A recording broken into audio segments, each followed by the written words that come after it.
Yeah. Wow. Wow. It's like we transported. We should have done this on the last episode and just ended up here. We got lost in the parallel universe, Yeah. everything, the Spider-Verse. We got like sucked into it, but oh my God, We ended dude. up here. It was like 5 months. Yeah. It's been about 5 months. A lot of people like, where you been? Where are you? Yeah. Yeah, come back. And we listened. We did. This is actually really exciting. We're in a new location. We're an undisclosed CIA podcasting location. The CIA has gotten into podcasting. Yeah. And they wanted some of their, underground. They didn't want like top people Yeah. because it's oversaturated. I get that. We're like unsigned hype, and the CIA wants to get in on that. Mm-hmm. And Yeah. so, yeah, that's how we came in. So we're in a bunker somewhere podcasting. Yeah, after the whole like Afghanistan destabilization, they were like, we got to find the 2 Afghans. Yeah, the 2 best Afghan podcasters. And keep them secure. Yeah, for posterity. Yeah. So that's why, before we were able to talk about the dance warehouses and There's still dancing going on in this bunker. Yeah. At this undisclosed location. Okay. Yeah. I haven't been able to see them yet. I hear them. The dancers? I hear them. I hear the grunts and the... Well, yeah, they're like a subterranean level below us. Oh, okay. Like, this is where they do the podcasting, and the dancing is 1 elevator floor down. Oh, man, I hope air conditioning gets down there. It doesn't, so they have to replace new dancers. They thought about everything but the ventilation system for the dance bunker. Yeah. And there's like you ever seen like a tractor or whatever just like push dirt? They do that with the dancers. Oh, man. Oh, the dancers they just collapse, they dance as much as they can. There's not enough water down there too. You think that they would know to hydrate and bring enough water. Yeah. But they just have like one 24-pack Crystal Geyser for like 200 dancers. Yeah. Well, our thoughts and prayers are with the families and of the dancers, But they died doing what they love. Dancing in a CIA bunker. It's been so much has happened in the last 5 months, man. Yeah. You, me, world, politics, so left much and can right. change in 5 months. The craziest thing happened this year. Space Jam 2 came out and it was the biggest flop of the year. Way to lead. You're like, I made a list. I just got to make sure to hit Space Jam 2. Space Jam 2. This is important. The movie of the summer, the biggest flop. Is it? Was it a flop? Critically, it was Who gives a shit? Like, critical flop. I mean, the first Space Jam, was it acclaimed? No. That's the thing. It's like everyone has this romanticism about the past or revisionist history. Yeah. Like it was the first of its kind, and Michael Jordan doing a movie. Yeah. And so everyone likes to think that it was like The Godfather. Yeah. But at the end of the day, it's Bugs Bunny playing Michael Jordan in basketball. The soundtrack was incredible. I know for a fact, without us ever talking about it, I know you must have had the Space Jam soundtrack. What was on it? Someone I don't want to bring up, but he believed he could fly. Yeah. I bet he wishes he could fly. Everybody get up, Oh, it's on the Space Jam. We got a Who sings that? I don't know. Yeah, maybe guys. You comment on the video. Let us know who you sings didn't that. have the soundtrack? No, I'm aware of those songs. Oh man, I would have. But I'm not a big soundtrack guy. Like I But never that watched was- a movie and was like, I got to get that album. that was like such a big part of like the culture of like 96, 97. But I mean, the movie did make its like moment in history and time, and Sure. I don't think this movie will do that for this generation. Well, you're kind of retreading the same thing, and it's hard to have that kind of cultural impact when you're just doing part deux. Very true. It's been done. It's Yeah. sort of like the magic of Borat when that came out. Yeah. It was fucking amazing because there was nothing like it. Yeah. It was so fresh. It was so new. And I know there was some excitement for Borat 2 on Amazon and stuff, but it's Yeah. like, the magic trick a little bit. So it has less of an impact. You enjoy it as a viewer. Yeah. But like Borat coming out of nowhere, Yeah. there's nothing like the first time. Yeah. That's true. You can't make a first impression twice. That's very true. Not getting off Space Jam though, how did you feel about Lola Bunny's breast reduction? Because you were boycotting it for a while. You were Yeah, like, until because she gets of some that. big old biddies. They- I'm not watching. They I don't know what the term is. I think Desexualized. She had back pain. Yeah. Lola Bunny, she like has an Instagram post and like She tweeted about all this Years back of pain, just- years of back pain. Because she's an athlete She's an athlete. with, Big breasts. her cup size, Yeah. and it was a lot of strain on her back. Are bunny cup sizes, does it translate to human cup size as well? Or is it a different, like, is it No. metric like UK? No, yeah, I think they're on a different system. A different, yeah. Yeah. Yeah, no, that was ridiculous. I can't believe people actually. Where do you think that came from? Because that decision had to have been made. Yeah. Obviously, it was noticed. Yeah. Where do you think along the line of getting everything in order for Space Jam 2 in the production did it come up? Like, were they, okay, we got LeBron on board, and Yeah. okay, yeah, we got Damian Lillard, and we got a script, we got another guy to rewrite the script, and yeah, we got the best line producer, and then some guy's like, guys, not to be crass, but her breasts are rather large. And does that fit with the paradigm of 2021? Yeah. Because it's not cool to have big tits in 2021. Yeah. Like, that's a relic of the 90s. Yeah. It was a big fetishization of the 90s of women to look like that. Barbie, Barbie's been reduced as well. I thought, honestly, like from a production standpoint, I think the animators provided multiple versions of how each character Lola could look like, and I'm sure they had one with a larger cup size and one with the smaller, and the director might have been like, I'm more attracted to this one. I don't know if it was just pure, like, solely based off of what the director is attracted to. Yeah. No. Yeah. My attraction to Lola, buddy. Yeah, he's like, everyone leave the room. I'm going to pick one. So I think obviously it was done. It was a conscious decision. Yeah. I think in whoever's mind it was, maybe it was the team, maybe it was the corporation. Just, I think they thought maybe it was empowering if she had smaller breasts. Yeah. Or maybe they thought that younger children would be able to see themselves more in this character. Yeah, maybe. I'm sure it all Maybe played it's not this unattainable standard of bunny beauty. Yeah.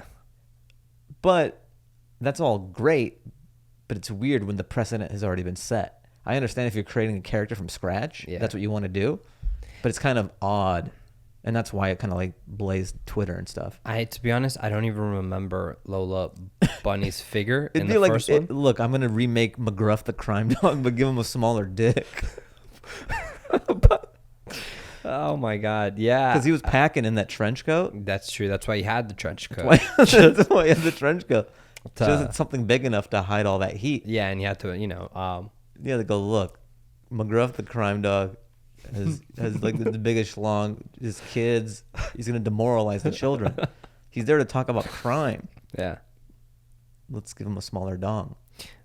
Funny you bring up McGruff the crime yeah, dog. I read this headline a few weeks ago where it was like, it was like the legalization of drugs are putting a lot of dogs out of work, as if it was framed in a way where we need to feel bad that dogs aren't working, like they're not making a salary, and that reminded me of Gruff being McGruff the crime dog. McGruff the crime dog being our like mascot for the police. Yeah. At a young age. It's funny how like that's the only knowledge delivery system children can wrap their head around. Yeah. Look, I'm gonna set the forest on fire. Oh, Smokey. Oh, he's telling me not to do it. Like, I'm gonna do some crime. Oh, McGruff. Why do they have to make him such a grumpy dog?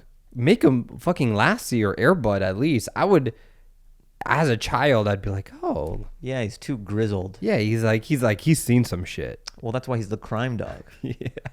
He's like the CSI detective. He's seen it all. I'm sure there's some like cartoon comedy sketch out there of McGruff like seeing like. Yeah, that'd be great. It's sort of like McGruff CSI. Yeah, and he's. Let me take a look. It's The like most people taking gruesome- pictures, and yeah. it's just the mailman who's been devoured by another dog. It's like, Jesus Christ.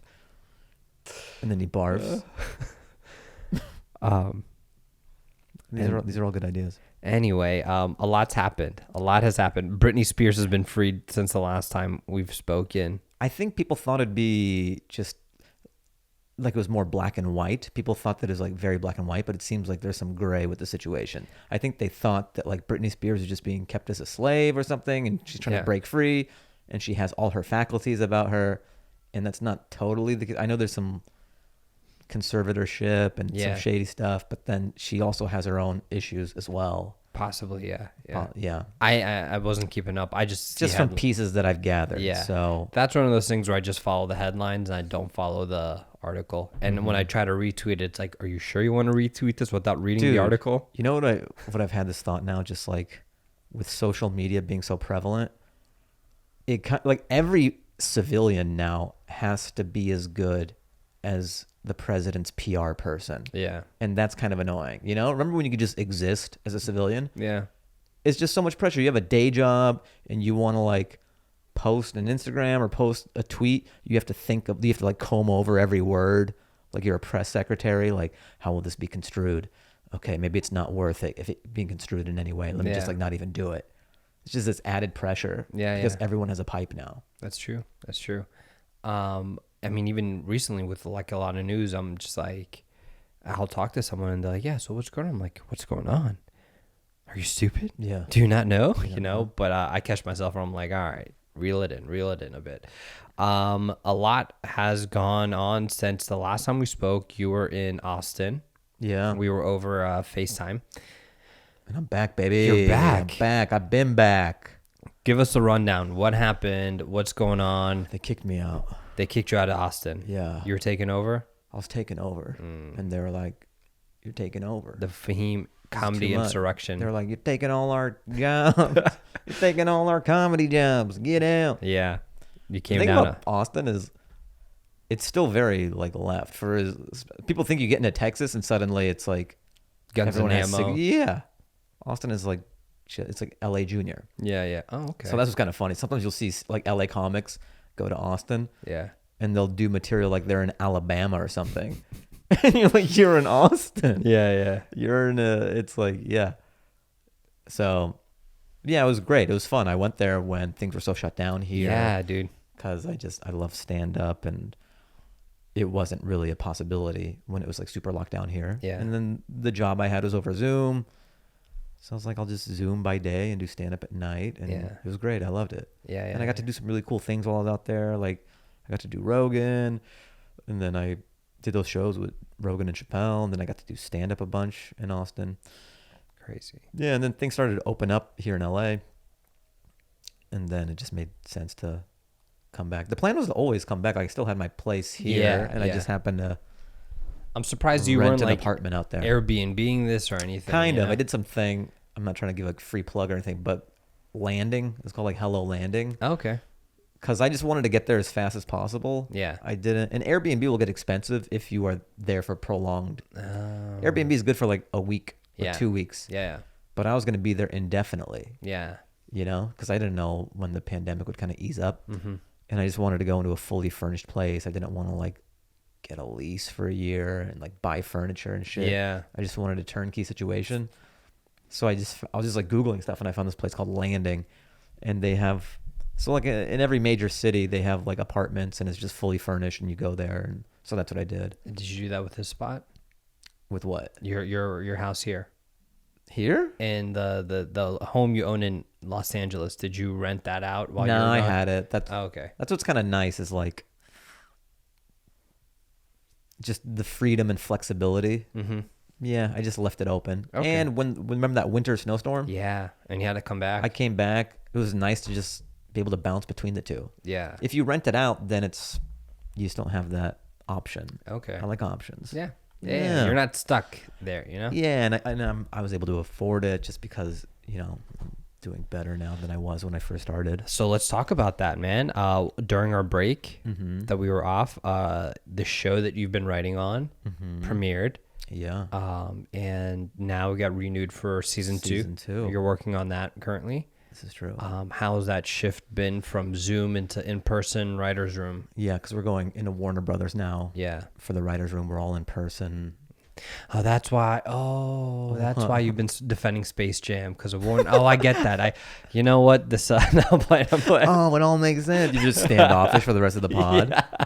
No, man, you're the shill for Warner Brothers. No. I like have a Warner Brothers tat on my arm. You're like, oh no, it's got to be on your chest. So you got a American History X. American History X with a WB. Or Domino's commercial. Oh shit! What if I got the WB frog? Like that's a real time capsule. Like that guy was around for 5 years, Double, and then double, they're like, double. again, it's another thing. Why is it these animated characters that deliver the best messages? What message? McGruff, Smokey, the WB frog. What did he deliver? He was a great mascot. Yeah, He was delivering entertainment. he was telling you to watch the WB. Yeah. Yeah, so we're in person. So what's the question? Just like how's the transition? Oh yeah, been? how's that transition been into the writer's room? Has that? Because I remember the biggest hesitation for you was being able to have that free time in the day to work on material, think it over, and then go do stand up because you were worried that writers' rooms would like kind of consume your day in life and it would take away from your time on stage. Yeah. How has that? Because it's been a few weeks now that you've been in person, right?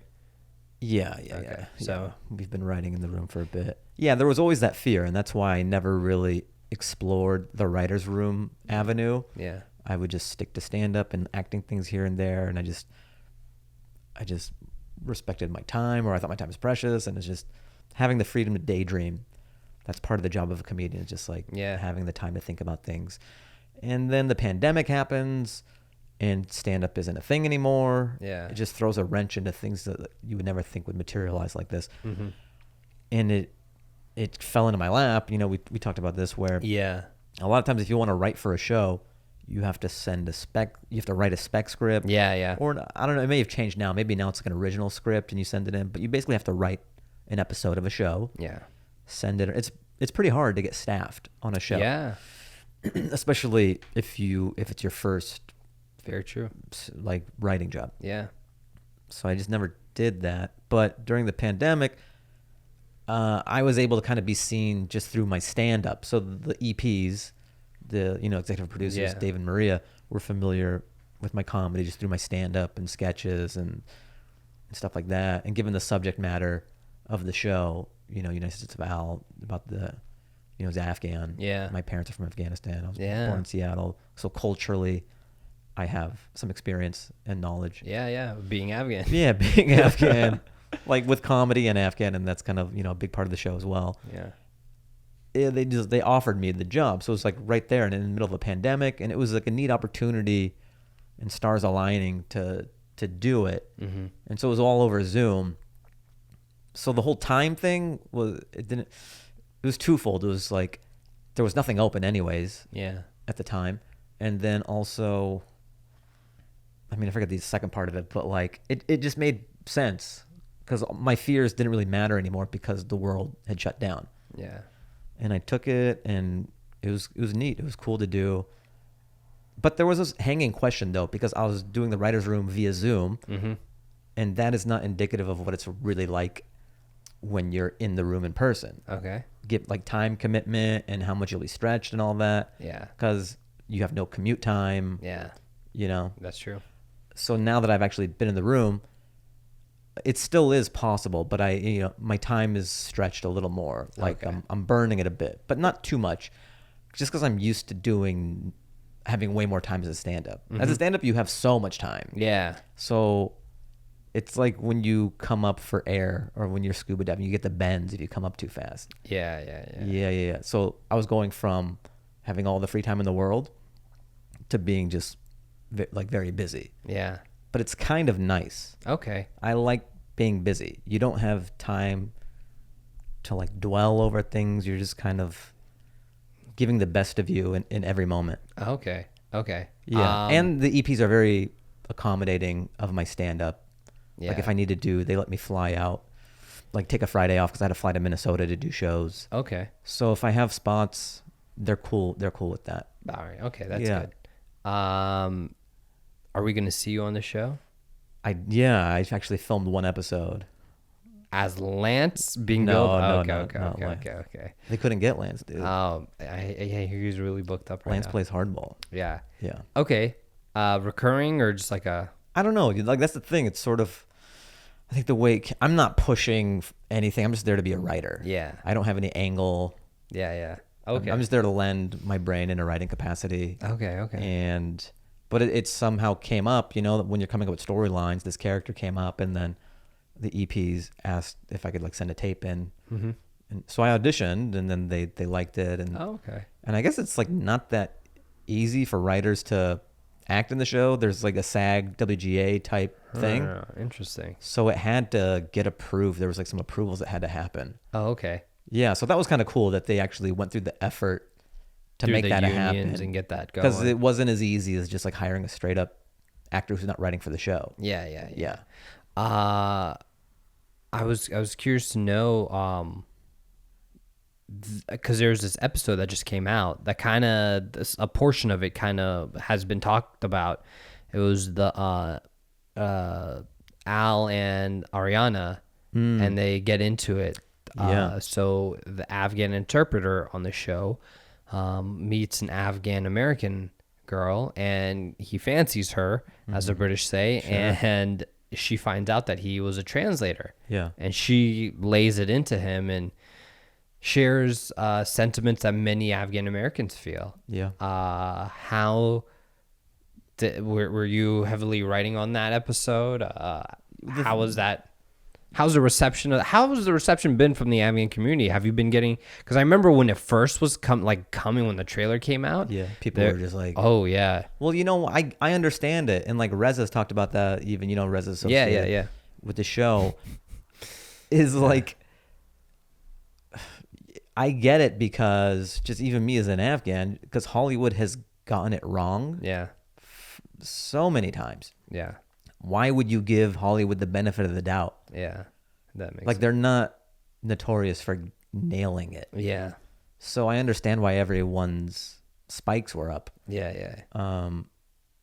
Yeah, but being in the room, and even my opinion of it might have been different were I not in the writer's room and understanding what's going on. Yeah. Because it's easy to assume what people's intent is and what they're doing. But like being in the room, it's kind of, you feel like you get to protect the characters and be a part of the process, and you understand everyone's intention in the room, like what type of show they're trying to create. Yeah. That's why there's like writers like Ursula, who's Afghan, and like Habib, who actually like grew up. Was a translator as well. I think journalist. Oh, okay. But he lived in Afghanistan for many years, and now he lives in Ottawa. Just for those, and just for those perspectives, those authentic perspectives, and they want us there to get it right. Yeah. It's not like the 80s where some white guy's just going to write a movie about black people. Yeah. And just be like, I'm close enough. Yeah. Just be happy you have something. Yeah. He was like, I think this is a word they say. Yeah, exactly. This is slang they use, right? Yeah. So, but what's cool about that episode or that you get to do in the show, I suppose, or I think like now that it's breathing a little bit, like you're not going to win over the people who want some gritty HBO nuanced look at what the Afghan experience is. Like that would be great. I would love to see that as well. But it's a CBS sitcom, so you're confined within the format and the medium. Yeah. You can only scratch so deep. But you're still kind of informing a lot of people in America who wouldn't even think or let these things in. So that's still a win. Even though it's not everything. Yeah. It's something. And I think our generation sometimes is like all or nothing.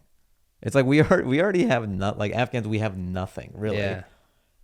And it's like it needs to be perfect, or let's blow up the whole thing. Yeah. I get that. Where it's like let's get closer, we just got a seat at the table, let's make our inroads. Yeah. We've talked about it before where like black people have such a rich history in entertainment, and white people have had such a head start. Yeah. We're so new to it. Yeah. Let's not pick up our ball and leave. Yeah. I always say we might not have, the stories that are being told about Afghans hardly have Afghans a part of that story. This might be a first. Yeah. And on top of that, like, just the amount of Afghans that we have in the industry is like a handful. Because I'm always like, yo, name me an Afghan DP, like in the union. Name me an Afghan editor within the union, or on that caliber of, Hollywood, like mainstream entertainment, because there's millions of like hobbyist camera operators, filmmakers, but to have like a Afghan producer in the PGA, how many, like we're getting started now. Even the episode I'm in, like I'm part of the first Afghan family on television. Mm-hmm. You know, Yeah. like there's a scene. It's like my dad, my sister. Never seen that on TV. I would never in a million years think that I would turn on CBS and see a literal Afghan family. Oh yeah, yeah. So that was just like such a great moment, and like we took a picture just to Oh wow. commemorate it. Yeah. Yeah, it was pretty powerful for like the Afghans there. But that episode you're talking about like, you know, Al and like Azita, you know, when they're talking, what's great about the show is you get to have multiple points of views and talk it out, Yeah. so that everyone's voice is represented, you know, Mm-hmm. and everyone kind of feels heard. Because if it was just one point of view, it could seem like a mouthpiece or something. But I like that Al has one point of view because he did work as a interpreter for, you know, the Marines, Yeah. and then Azita has a different point of view because she's Afghan American. Yeah. Yeah. Yeah. Well, I mean, I caught it like being shared a few times on Twitter, and I haven't been. I watched a few episodes. Haven't been able to watch the whole series, but it's exciting, man. It's Exciting to see where it goes. How has it been with like? I feel like you guys are writing as everything's happening in Afghanistan right now. Are you guys like checking daily updates? Yeah, man. Like because it's changing so fast and it just came out of nowhere. No one thought it was going to be happening this fast. Yeah. We kind of had an idea of what we were going to do, and this happened, and it was all hands on deck. Because again, it's a testament to, you know, the EPs and what we're trying to do with the show. Yeah. Is be honest and honor the stories and the people. So to depict a realistic representation of what's going on, because if it was just like hijinks, Yeah. after that, it would just seem incredibly tone deaf. Mm-hmm. So that's kind of the order at hand right now, what we've been doing. Oh, okay. And just trying to figure out that opener now. Yeah. Because we had a different opener. Mm. And now Okay. we're like retooling because of what's going on over there. Gotcha. Yeah, no, it's Afghanistan's moving quick, man. Like, Yeah, what's your take on that? Because you've been there. yeah, my dad he just left. Like he was there. When? Like 2 to 3 days, like a couple days ago. So what was that journey like? Oh my God, his story was wild.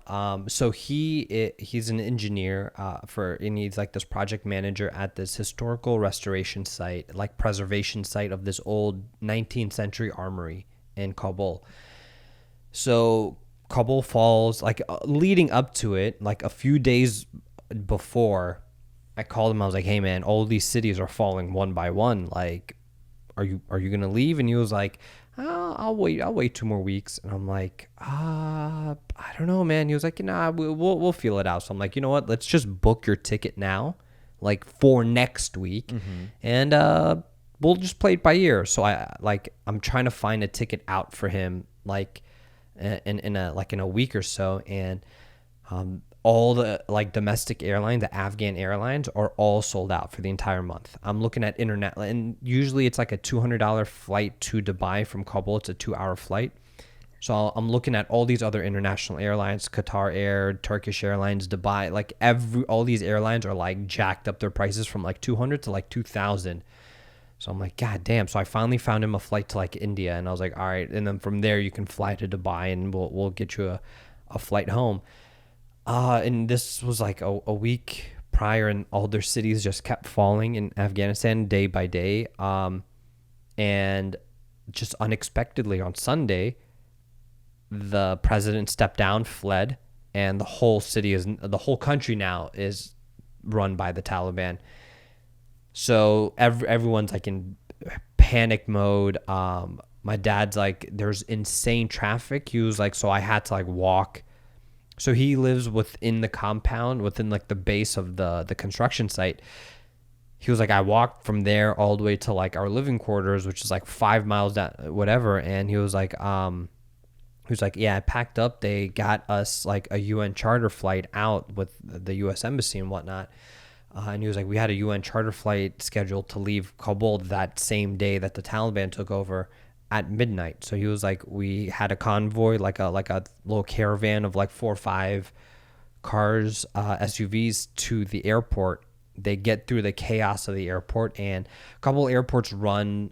There's two kind of sides to it. There's your commercial airlines where like Turkish Air, Emirates kind of lands and takes off from, and then there's like this private sector where it's like military flights and UN flights and like private planes and stuff. That's run by the British.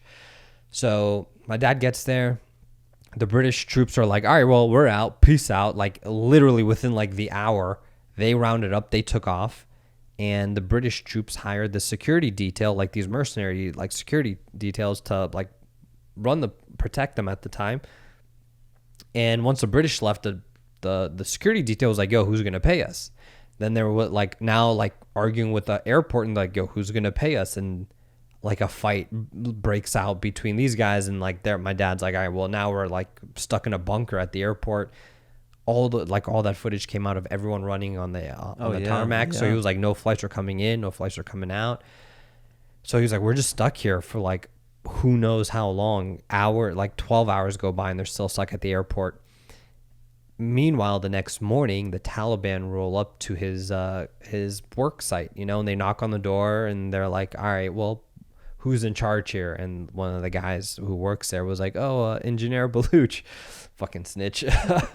He was like, yeah, Baluch is the guy who's looking over this. And he was like, all right, what are you guys all about? Like, what are you guys doing here? And he was like, oh, it's a historical restoration site. It's the old army, blah, blah, blah. We're just doing construction. We're excavating old things and like basically fossils of now, of like old military like stuff. And the guy's like, okay, he did a tour of the place and he gave him a note and he was like, you guys are good. No one will bother you guys. And here's on this note is like my number. So any other talibs come around, like let them know that you've been like inspected and you passed or not passed, but like you're good. And if anyone bothers you, call this number. Because right now the Taliban are trying to go through this like very PR, like rebranding. Yeah, they're trying to do new this and improved. Yeah, it's Taliban. Like this whole propaganda PR thing where they're like, yeah, they're trying to win people over now through like soft power. Yeah, be like, oh, we're so kind, we're nice, we're gentle. Yeah, there's a soft side of us. I've seen it. So the guy calls my dad and he was like, oh, and he sends him a picture of this note. And so a little while goes on and the airport's in chaos. My dad's like, if these guys are like running Afghanistan now, like, fuck it, let's call them, see what they can do. So my dad calls them. He's like, hey, yeah, we got your number. You're at our work site and we're stuck here at the airport. What can you guys do? And they're like, yeah, we'll send some guys to get you out of there. The Taliban roll up and the Taliban look around like, yeah, okay, what's the deal? Yeah, we're stuck. Okay, give us your truck and we're out. And they like stole the van, like an SUV, and they left. My dad's like, what? And he calls him. He's like, hey, yeah, the crew that you just sent us just robbed us. The fuck? Yeah. And the guys are like, the talibs are like, all right, we'll send another unit. Another like group of Taliban come up, and now they're fighting with the guys who stole the van. They're like, who said you could steal this car? Let's speak to the commander of your group and blah, blah, blah. Now these guys are fighting. My dad's like, what the fuck? And he had to Karen it and called the Taliban again. He's like, yo, what the fuck? Like, what is going on? These guys are fighting now. We're still stuck at the airport. And then they're like, all right, you know what? We will come down personally and get you guys out. So like a group of like Taliban guys come in and my dad and his staff, they're like escort them to a hotel. And he was like, throughout the way, he's like, yeah, some of the guys were trying to speak English to me. And they're like, yeah, Ashraf Ghani is a donkey and America is stupid. And my dad's like, yeah, totally, man. Yeah. We got enough gas in the tank? Yeah, totally. Fucking, don't point that at me, like, right. So he was like, yeah, they're trying to be real, like, buddy and whatever. And he was like, they get to the hotel and when they're at the hotel, they're like, all right, well, let us know if you need anything. And they go off into like the courtyard of the hotel and they start taking selfies. And my dad's like, what happened? But no, I was able, like a couple days later, U.S. Embassy was like, stay put and we'll notify you when it's like your turn to evacuate. So he was one of the fortunate ones. He was able to like take off and go. But it's crazy because like a lot of the people I've met over the years there that have been working, journalists, all these individuals who have incredible careers and lives there, they're just like I'm seeing their Instagram stories. Everyone's just leaving one by one, and I'm just like, oh man, like, it's like a country's best and brightest are leaving because a lot of them were like on some list, you know, of like people we need to check and people we need to keep an eye on, or targets or whatever. So my dad literally landed like yesterday in Virginia, and he was like, all right, I'm back, I'm good. I'm like, whew, what a relief. But man, it's been, yeah, the first few days, like I was just constantly refreshing Twitter, just checking, just to see like people on the ground. There's some great journalists that are on the ground that are in Afghan that I love. Just like their stories are like 10 minutes of them just like day in the life in Kabul and just walking around and stuff. Do you know what they are? Can you name them? The guy's name, one is Khyber Khan. He's like, I love, he's this great filmmaker that works for Afghan, one of the news stations. His handle is Khyber, Khyber, Khan, Khaan. His stuff is good. There's this other guy, Ali Latifi. He's good. There's a few more like these other photographers. They had to leave. Fatima Husseini and Roya Hedari, I'm butchering her name maybe. They left.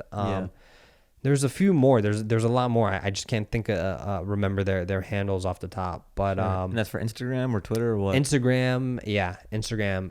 Because it's like live what you see. But yeah, that was an interesting. What's your dad's take on it? And does he plan on going back, or is it just too volatile? Like you got to let the dust settle to see what it becomes. Yeah, I mean, him and a lot of like family on the ground. It's just kind of like I have like some family members that are just like like, you know, day-to-day guys, you know, like they have no positions of government, no positions of power.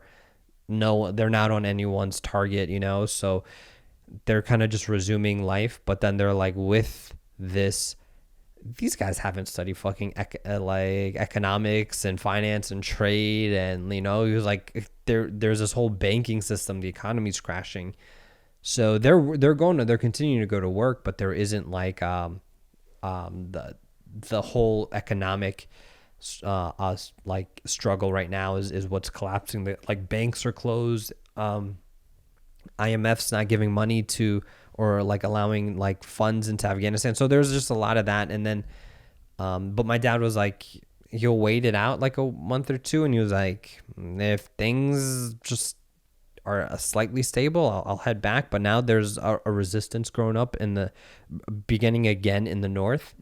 There's this former anti-Soviet fighter, Ahmad Shah Massoud, back in like the 70s, 80s. And then he was fighting against the Taliban in the 90s.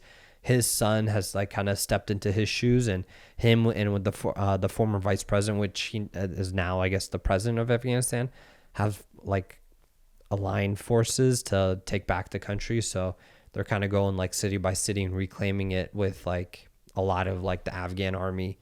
So I don't know, man, it's interesting. But one thing that like amazed me was the work that the Afghan American, not even just Afghan Americans, like the Afghan diaspora did, like immediately jumped to their feet, and they're pushing for policy change. They're doing refugee resettlement programs. They're helping expedite the visa processes. They're like raising funds to evacuate. Like the amount of work that they've been able to do has been in like a week and a half insane. Yeah. You know, even at the show, you know, yeah, like we've been trying to get people out, just like the military contacts, and like Miriam and Ursula and like Habib, like they all have family there. Yeah. So that it's crazy. Just so many things have been going on. It's like trying to write the show and address what's going on and modify things, but then also on the human level, try to make sure family is safe and get them here or get them somewhere, just to get them out of the chaos. No, it's been literal. Like I'm in like 4 or 5 group chats of like the Afghan American Coalition, Afghan American like crisis response. We're in these Slack channels with like dozens and dozens of people within like government, lawyers, that are like able to try to push policy, pressure certain individuals, work with corporations, work with Lyft, you know, work with Airbnb. Airbnb said there's like 20,000 homes that they'll house 20,000 families or 20,000 homes for people to stay in. refugees are being resettled in Virginia. Like 1,000 refugees showed up, and like the volunteers, basically like Afghan Americans, stepped up to like coordinate, get the finance and whatever. I was like, I have no power. I was like, the only thing I can do is reach out to a few comedians and maybe do a benefit show. Yeah. I talked to you about. I don't know. I'm putting you on the spot now. No. I mean, that'd be great. That's all what right. I've always thought about doing. So me and Mo Ali, Asif's brother, we're coordinating. I think we might tentatively, it's still up in the air, do the West Side Comedy Club. And I might talk to the store, see if they could do it in the main room, and try to use that contact. I have a show there tonight, so I'll try to talk to. Are you? Is this your first show? What? At the Comedy Store? No, I've been doing. Oh, okay. You've been doing the. I've been there. Okay. I've done been there. Well, I mean, like this last year. Yeah. Oh, okay. Yeah, I've been going. I'm at all of them now. You know. Oh, okay. Like okay. I've Improv and Comedy Store. And okay. I've done West Side a few times. I saw you twice. Oh yeah. Back to back. I brought the app. That's so funny. You're like a shuttle, pretty much. Like every time I see Ali, it's just like a new group of Afghans. Yeah. And it's like, all right, you guys, out. Here's right here. Take I felt a picture. bad too, because like that's the thing. It's back in the day, I could just chill and hang out forever. Yeah, but yeah. it's like I have work the next day. You got to go, man. So now you're precious with your time. I'm precious with my time. I'm just in and out, do what I need to do, not more than I need to do. So I go there, do the spot, and then you're like, oh, before you go, just say hi to them. Yeah, like, yeah. For sure. Like I wish I could have hung out with you guys. Yeah. No, it was that young TikTok influencer. Her and her brother listened to the podcast. Nice. Thank you so much. Thank you so much. Thank you to the From our Hashimi voice family. to your ears. Thank you. Yeah. Zara and Ali Hashimi, shout out to them. They're listening. Shout out. But yeah, they were like, because a couple nights before that, it was like a group of Afghan girls that they were like, oh yeah, we're here for a wedding, but like we want to see this, we want to see Fahim, and I was like, we want to see this so-called comedian. Like they're still not sold on me. Yeah, dude, you know what's funny? Huh? I can't count how many times someone's like, so what does Fahim do? Like, what's his day job? I'm like, he's a comedian. They're like, yeah, but like, What does he really do? yeah, and I'm like, no, like he's a full-time, like, They go, I've seen his act. What does he do for money though? yeah. Like he can't generate an income doing that. Yeah, I think they want to drop the stick to the day job, you know. But it's like, I still tell them you're a full-time I mean, like you're a writer now, but Yeah. I mean, Yeah, that's the only thing that sucks about the writing job is now it's a sicker burn when someone says, "Don't quit your day job." yeah, don't quit your day Because job. before I didn't have a day job. Yeah, And now I do. it was a night job. You're walking the don't- streets. Oh, it's a night job. Do you want to see what has been in the mailbag that's been like rusted? Left over? Yeah, It's like checking out a nuclear bomb site or something. yeah. I'm sure it's like, hello, are you guys still there? This one's just says tumbleweeds. Yeah, This one's just a gif of tumbleweeds. Oh, What's man. that about? This one just says. Whoa, that's specific. I don't know how they spelled that so well. The other day, or like I was trying to listen to our last episode to to see where we kind of left off on like topics and where we were kind of going. Sure, like we're a season of television or something. Yeah. Previously on Fahim Anwar Dance Hour. Previously, we talked about Austin's food is great. He's got to pick up from there. yeah, Fahim had a delivery to his house while we in the middle of an Oh, episode. you actually did homework. We talked about the like videos that were resurfacing of like Lindsay Lohan, Paris Hilton, and the then talk shows. I sternly talked to America. You did. You dropped some bombs, truth bombs. Thanks, man. That's something I've always thought. Yeah. We love to point fingers at like, look at how you treated, or David Letterman treated Lindsay Lohan. But look at all the people laughing in the studio audience. Yeah. They're just as guilty. Yeah. They just happen to not be on camera. Yeah. So they can be scot-free, but you're just as guilty because there was an appetite for him to do what he did. Yeah. And that segues me into watch ridiculousness every single day, every single hour on MTV. And because, you know, like so many people, like all my friends roast me. They're like, bro, man, empty. And it's all these viral tweets about like ridiculousness is the only thing on TV, only thing on MTV. But I'm like, it's on because people watch it. So, it's not. That's a good point. Stop watching it. I mean, don't, because then I'll be unemployed. Fuck. All right. But Theoretically, stop watching it, and then it won't be so many programming blocks of it. yes. But please never stop watching it. Yeah, never stop. Just, you know, watch it at certain hours. So they're like, oh, it's very heavy at midnight. so we're only gonna play it at midnight. I don't know, maybe. Also, I love all these off brands. Like, there's ridiculousness, there's right? deliciousness, messiness, adorableness, and that's starring Lionel Messi, right? Where he just shows clips of all his great goals and assists. Yeah. And then there's so many more that were to come. I don't know if I'm allowed to share or else I'll get fired. And if any of the execs are watching, I didn't mean any of the things I just said. Continue, everybody, watching ridiculousness at all hours of the day. Exactly. All right, this is from Anuska Brown. Fahim GIF on Teams. Wait, what month was this? April or March? This is June 17th. Oh, wow. Relatively fresh, I suppose. Not that, yeah. Hi, both. Thank you. That's a weird. Yeah. That's lazy. You can't type Fahim and Ali. Hi, both. Gender neutral, I guess, you know? Already off to a bad start. Very politically correct way to address. Hi, both. Like we're Siamese twins or something, and that's the way. Hi, both. Fingers crossed you bring back the pod at some point. Hey, man, you crossed those fingers pretty hard because it happened. I've been through the back catalog and missing some new episodes. I'm just at work, and a colleague sent me a GIF on MS Teams of some random bloke saying yes. They had no clue, but the fella is Fahim. Did you know your team's famous? I'm so confused. Yeah, I don't know. Hope you're both okay. Oh, Teams famous, like Microsoft Teams famous. Hope you're both okay. Love from the UK. I guess there's a GIF of me saying yes from when I did Conan.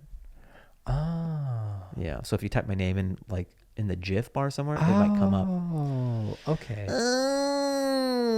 I was so confused where that was going. Yeah, I had to piece it together. It wasn't very obvious. Yeah.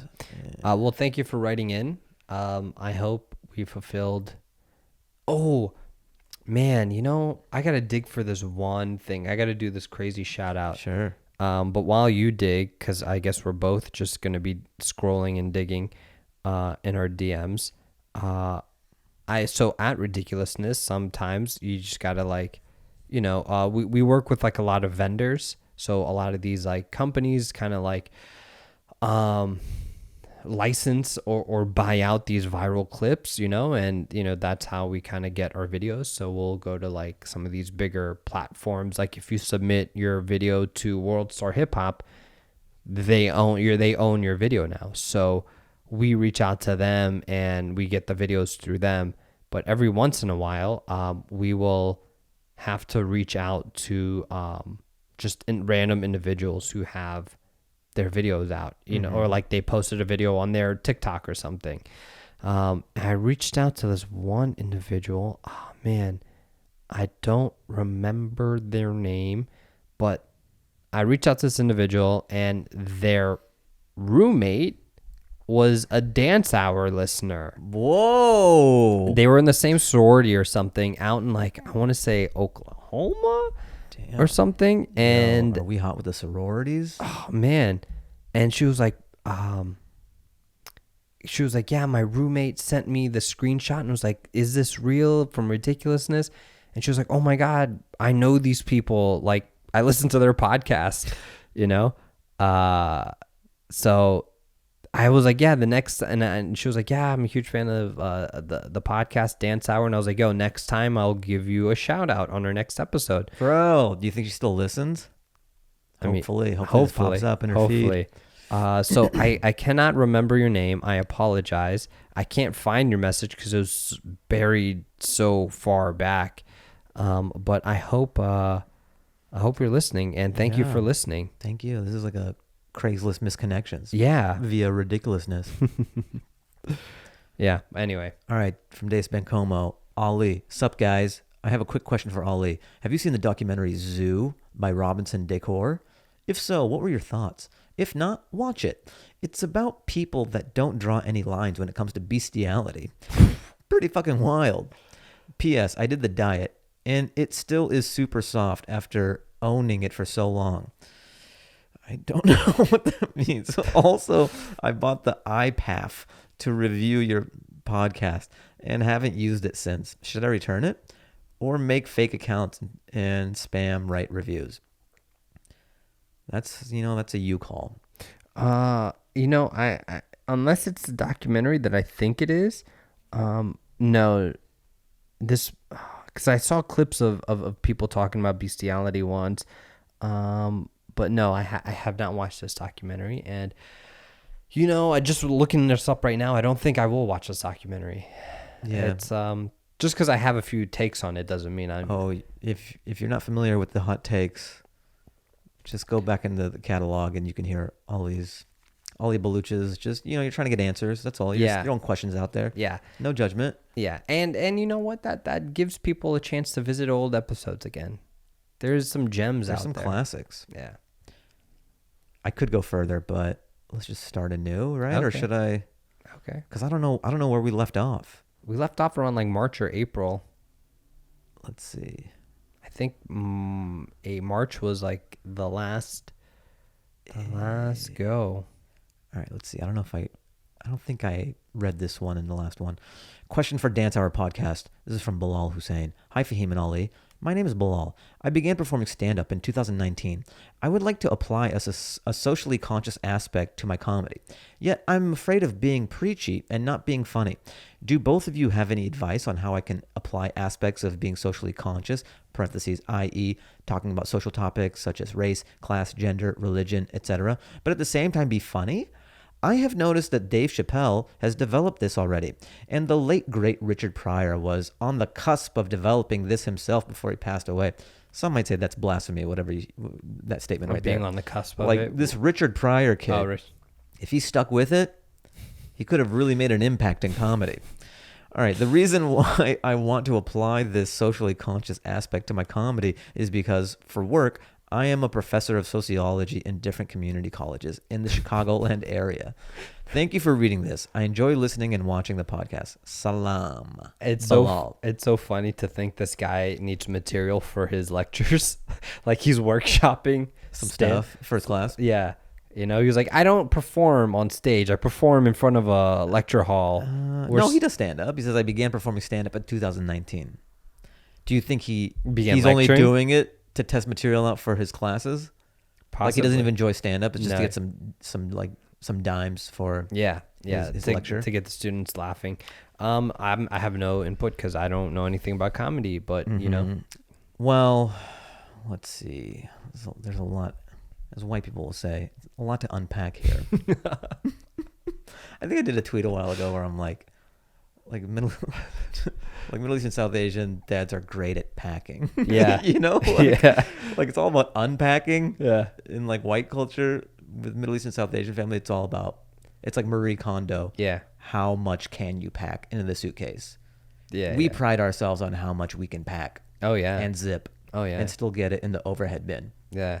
We don't pack. unpack. We're here to amaze you. We fucking vacuum seal. We roll up T-shirts. Any emotion is going into that suitcase. Mm-hmm. Yeah. Yeah.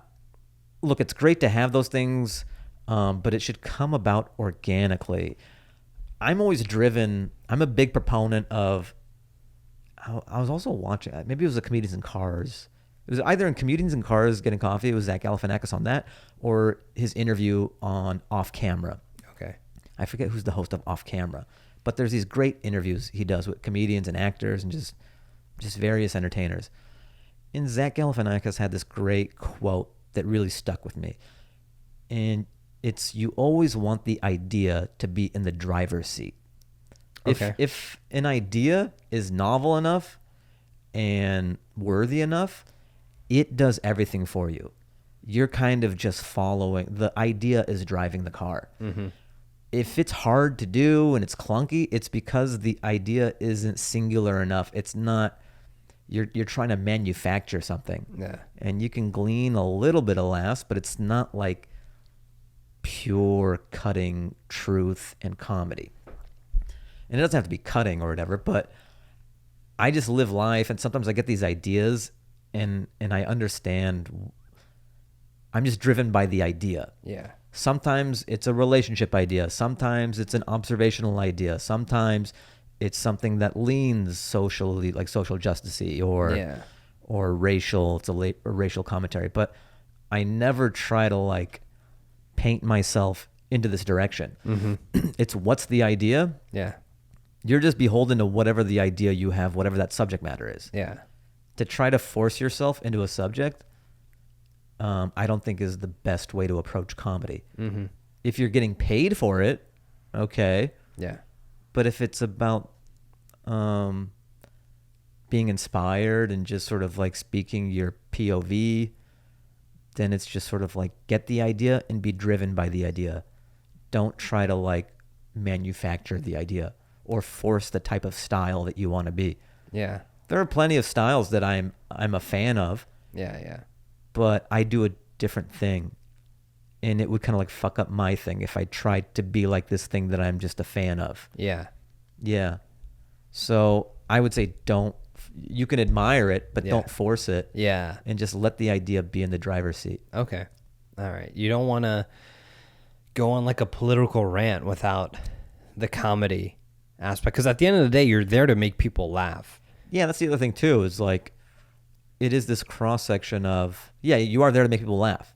So it's great if you have a message and people laugh. Yeah. If you have a message and no one laughs, you're just a political... it's like watching like Fox News or CNN. Yeah, then you're doing a TED Talk or something, or you're doing a lecture. Like, you have to rewrite.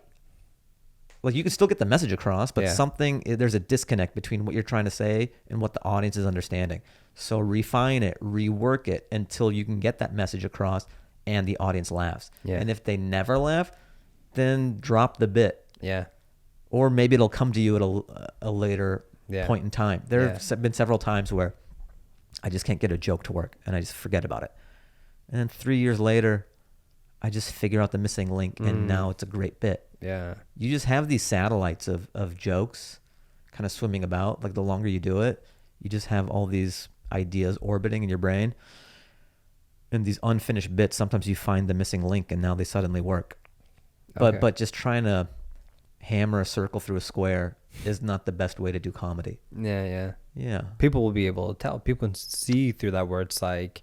It's not flowing naturally, you know? It'll look like a mask you're putting on rather than what you really are. Yeah, I get that. Yeah, so don't force it. Enjoy the process. Be driven by ideas. Write down ideas that strike you as novel and cultivate those. Yeah. All right. Do you want to do one more question and then end us with a song? Yeah, man. Since we're getting close to the end of time. The end of time.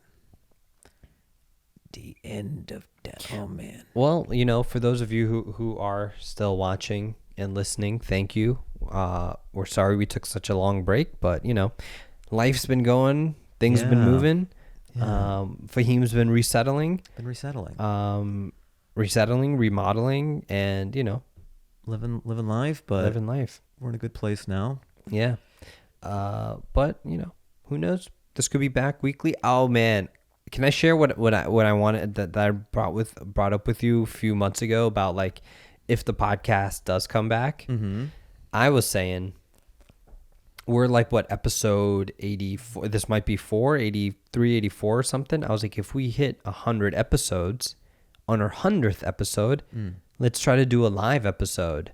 Ooh. And have like a live or audience or whatnot with a small group of people. And so it's just like a weird party that we just make people listen to us. That the people this is like a weird, like people don't even know it's a podcast. They think they're going to like a dinner. Yeah. It's just you and me on podcast mics. Yeah. And they're like, what the fuck? So about Afghanistan. About Afghanistan, I go, you can just take your shoes off and we're doing a podcast. Yeah. Thanks for letting us use your house. Yeah. That could always be something. We'll kick it around. Is there an appetite for it though? That's the question. So that's why I want to throw this out there. See if we get any. We go on tour. We rent out Madison Square Garden. It's you and I doing a live podcast, and it's just like 5 people. Yeah, for only for our 100th episode, because I feel like it's a great benchmark, and that's when we go into podcast syndication, and that's when we get the big bucks. That's when we get the royalties. Those residual Kawasaki checks. Yeah, man. And I think it'll be fun because next month we're hitting our 3-year anniversary. Damn, time flies. Time flies, dude. And we've taken a lot of gaps. We should do a clip show where we just like throw to like great moments from podcast past.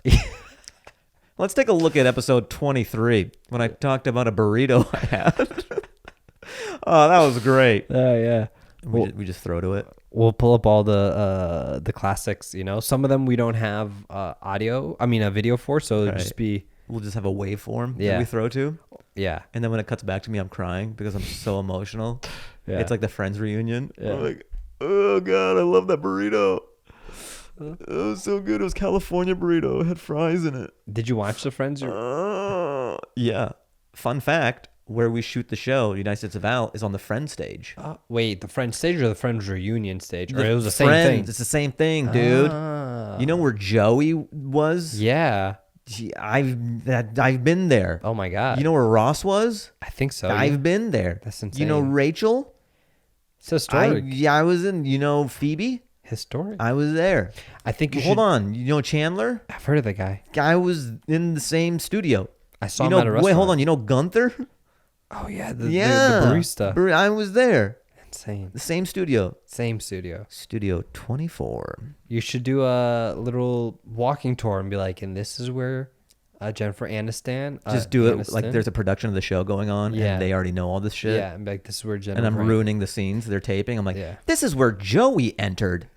They're like, hey, fucking, we're on the bell. Get out of the way. Yeah. And this is where Ross told That's Rachel he loves her. That's amazing because that's what I love about LA. It's like there's just so much. It's a fairly new city in world history. You know, some cities like Paris date back who knows how long. Yeah, well, it's Rome and LA, right? and- Like those yeah. are on par with each other. And it's like it's a city that's probably like 120 years old that has like rich history, and there's so much that's happened in this. It's a big city, but it's still small. And even like this, Warner Brothers, you're walking down the back lot. Yeah. And so many people have walked through there. So many things have happened. So many historical in cinema history have like gone down in those hallways or in those backlot moments, you know? Yeah. And you're just kind of in the same spot as, you know, Bro, I'm Friends pretty much, dude. might as well be. You know as iconic Friends is? Yeah. I'm kind of that. You absorb whatever they had. I am, yeah. And Yeah. I feel it. Sometimes I'm on that soundstage and I feel Joey. I feel Phoebe. I feel Ross. I feel Rachel. I feel Monica. Yeah. Some of Gunther sometimes. Not all the time. But like a lot of the cast. Yeah. I feel their energy. Yeah. And I feed off of it as a writer and a performer. And it's why I can't be stopped. It makes sense. People, yeah. There's just something about that energy. I'm surprised you didn't grow a Tom Selleck mustache. I trim it. I don't let it grow okay. that far. Okay. Because I feel like his cameo, you know. I don't feel that as much. Okay. The core cast and Gunther, I feel.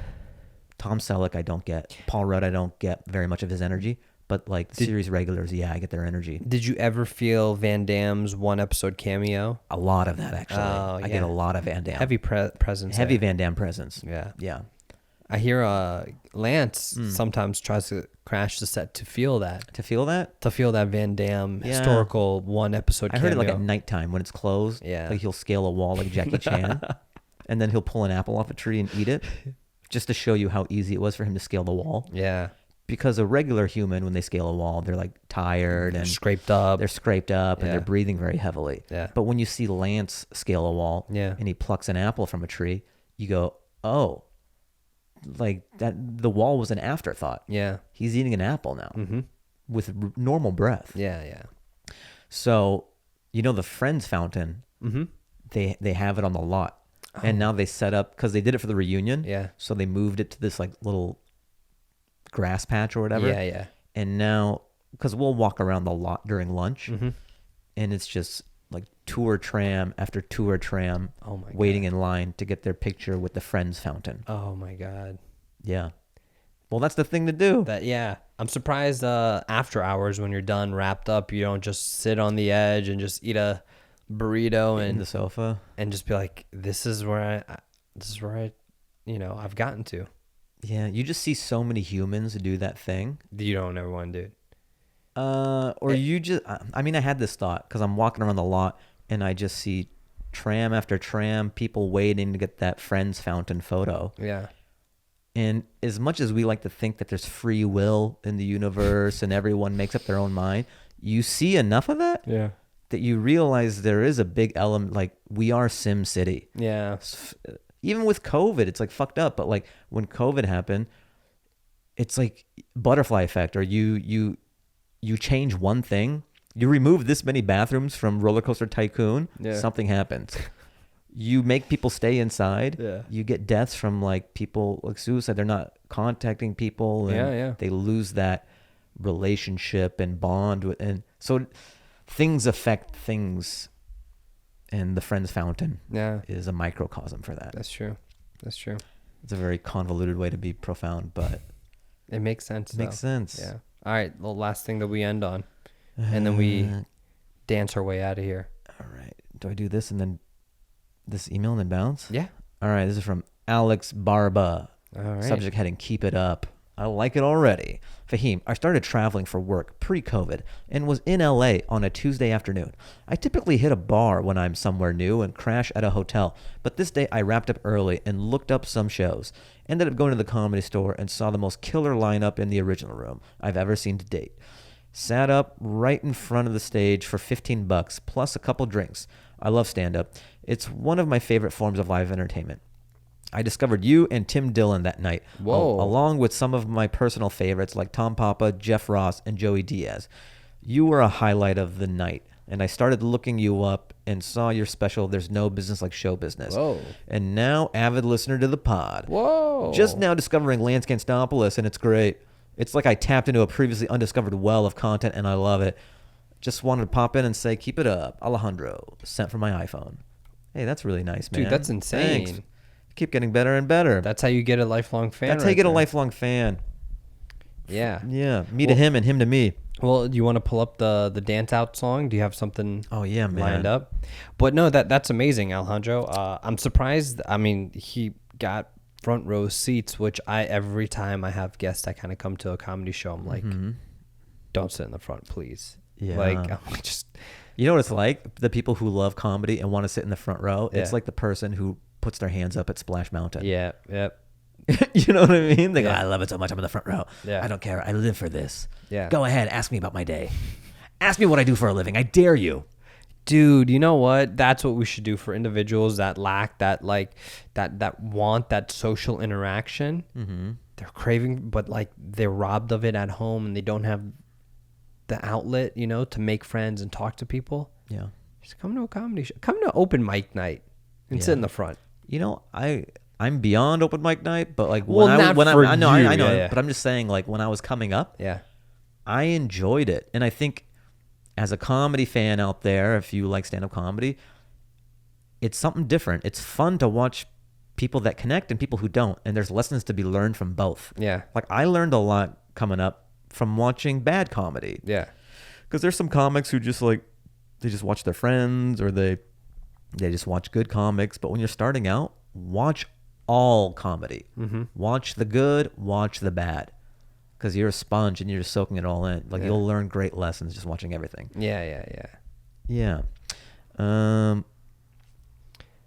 All right, song time. So yeah, while Fahim gets the song ready, if you're listening on iTunes, you know what you got to do. You got to like, review, rate, and if you're watching this on YouTube, please don't forget to smash that like button. Smash that like button. Smash it so hard that you break some pixels on your laptop from the force and the pressure that you apply. Yeah, or your mouse if you're old school. Yeah, you're probably at work if you're using a mouse. Yeah.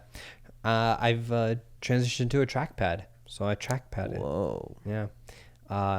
Which I don't know if it's been helpful or not, but yeah, trackpad. Yeah, well, that's what you've been doing. Yeah. And leave a comment. Yeah, comment on the YouTube. Yeah. Leave a review on iTunes. 5-star us, please. It's been so long. It's been so long. I forget how to beg. It's been too long. Yeah. Yeah. Thumbs up it. Right to the podcast. Yes, the mailbag. fahimanwardancehour@gmail.com. We are back. The mailbag is open for business. And tell your friends. That's how we get the word around, you know? Yeah, tell your sorority. Tell your sorority. Shout out to that girl in Ohio, I believe, who we licensed the video off of. Yeah, you know who you are. Yes. I apologize. I told you you get a shout out. And you got it. You technically got it. Yeah, you promised she'd get an ambiguous shout out. Yeah. And you delivered. Yep. All right, guys, this song is called Waiting for the Weekend, and it's by Sir Was, SIR space WAS. And the W is capitalized on Was. Little side thing, you know who I've loved this summer? Whose album? That freaking little teenage bopper girl, Olivia Rodrigo. Interesting.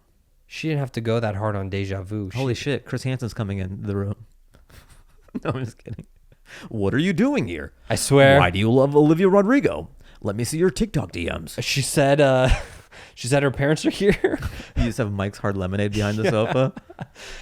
Like, they should have sponsored To Catch a Predator. Oh, that like, would have been funny. To Catch a Predator is sponsored by Mike's Hard Lemonade.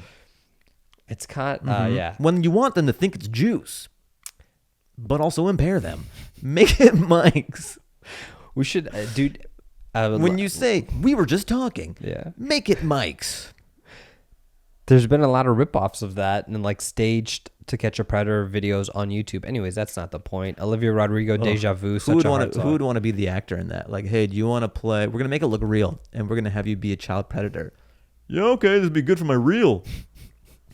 Does it look like an acting? No, we're gonna film it on Fahim a cell phone cam. Fahim, you'd be surprised what people do for a small amount of cash. What they're willing to act in. I know Hollywood. The nuclear reactor Yeah. is desperation. Yeah. Like Hollywood is like a desperation train. Yeah. And there's heaps of it, and Yeah. you throw it in. That's why if anyone wants to be a prankster, I don't want to fuel this pursuit. LA is the place to be able to become one very easily. And now like this, it's To Catch a Predator, but instead of Chris Hansen, it's like the Russian mafia. Like, you're fucking with the mob boss's daughter. Are you happy to see the evolution of prank? To see where it's come? Because you're like an OG now. We created a monster. Yeah. We created a monster. Back in my day, Yeah. we wore yoga pants, and people thought that we were women. And then we'd be like, "You're looking at my butt, bro?" And he'd be like, "Whoa, what?" Yeah. But it's on camera already. And then we got views. We did widescreen video back then. It wasn't about vertical. We needed both sides. You know, if you go back and ever watch those pranks, I took pride in the framing because I was like, yo, we got to get the shallow depth of field. Yo, is there one like person who consumes YouTube videos, these prank videos, and like can respect you? Like, you're the Scorsese of prank videos? Yeah, I wish there was. They're like, I like the framing. This guy, it's not just about the pranks. I wish I like how he someone, pushed in. Yeah, I don't wish know someone what's Mike paid Tyson attention. watching. But if they did, I put a lot of effort into like just getting the golden ratio. You know, not even the rule of thirds. That'd be a hilarious sketch. It's just sort of like the Christopher Nolan of prank videos. Yeah. Or like the Martin Scorsese. Like, sure, we'll get the prank, but Yeah. we're going to do it at Magic Hour. Yeah, yeah. And I want to do it with an IMAX I literally lens. used to say Magic Hour all the time. The guy I used to work with hated me for that shit. Like, legitimately For calling it Magic Hour? No, for like trying to make it artsy. And he was like, it's just a shoot and go. What the fuck, man? I get you're trying to Like, it's not shoot and go. Yeah. Because I'm using like We're making art. I'm using these cinephile like prime lenses, and he wants these like very like zoomed in fast. Just do it on GoPros, dude. Yeah. Because like they're durable. Just use GoPros for everything. Just GoPro it. Anyway, what was the song again? Called Waiting for the Weekend by Sir Was. And you can find the track on the Fahim Anwar Dance Hour Spotify playlist. So this gem will be on there with all the countless gems that we've concluded the show with in the past. Yeah. It's quite the playlist. Dude, I know the world has been like deprived of good music for the last 5 to 6 months. Yeah. Not because it wasn't being made, but because you didn't have the vessel to tell you what's good. Yeah. And he's back, baby. He's back. We got him. We're going to be, the world will be dancing again. Yep, this playlist it's not region protected. Everyone can have it. All right, folks. We'll see you next time. Peace.